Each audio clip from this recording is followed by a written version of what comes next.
Making his second visit to the Isle of Man TT is Dwight Mitchell, who walked a lonely path here last year on his own and achieved his ambition of finishing his first race on the island, which is a lot tougher than it sounds, and a lot more than many riders can manage at their second or even their third attempt. The first year was a learning experience. What I decided to do was to take notes on everything I had learned. I spoke with a lot of people. Everyone was very friendly and helpful. Went back and formed a team because we wanted to go after the International Club Team Award. I saw there was an award out there for international teams who aren't from this area, so that we aren't used to road racing. So it gives us something to shoot for. And you need a 3-person team in order to do that. And I decided to put a team together so that we could race in every category and go after that award. And the good news is? We actually captured the award in the junior class. The TT course bites, and when it does, it usually bites hard. Some people are lucky and they fall off slowly or in a wide open space. Dwight Mitchell did neither of those things.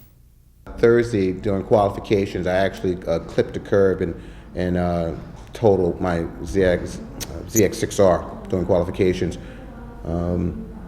I've got to stop you there, because all riders say, "Oh, I just clipped a curb and totaled the bike." You came off at what, 100 miles an hour? A little over 100 miles an hour, going into a left-hander at Whitegate, going up a hill.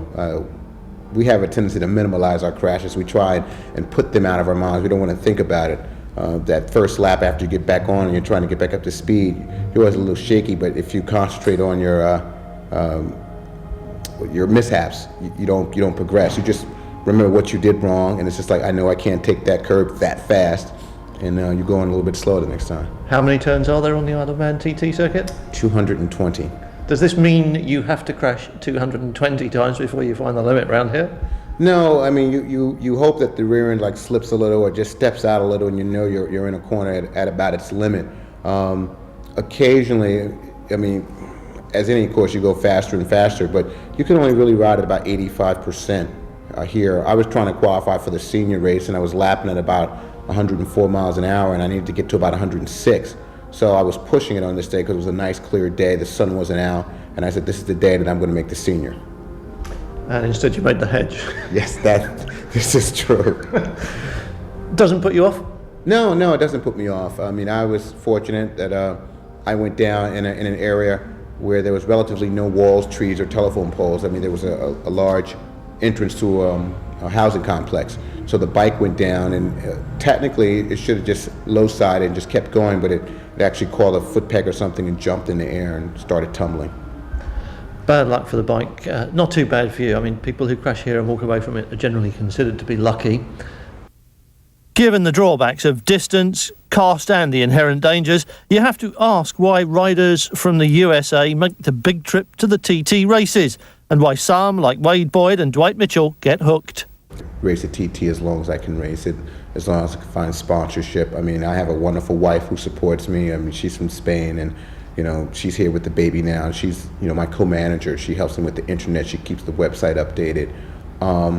I'm hooked. You know, she buys the pictures. She goes, "Oh, I saw this picture of you." You know, it's just great. So with a support group like that, I mean, you can't go wrong. I mean, she's wonderful, and I'm hooked. I mean, I came and did it one year. I came this year. The weather was beautiful. It was the exact opposite of last year. I mean, we had beautiful sunny race days, and then when the sun is out, you're just ripping. It's just like wide open on the throttle and just go. You know, so it's everything you want to do when you're riding a motorcycle. That's why I think so many tourists come. I mean, for Mad Sunday, I mean, to get to ride a course, you know, 37 miles all in one direction on one day.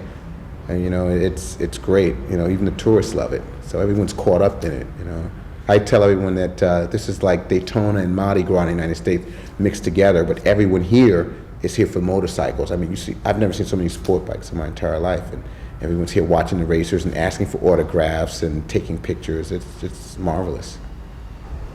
Do you have a private ambition that you think this is what is a good showing for me? I'd like to get a replica. A bronze or a silver replica would be nice. We got a silver replica in the team side. I'd like to get one on the individual side also.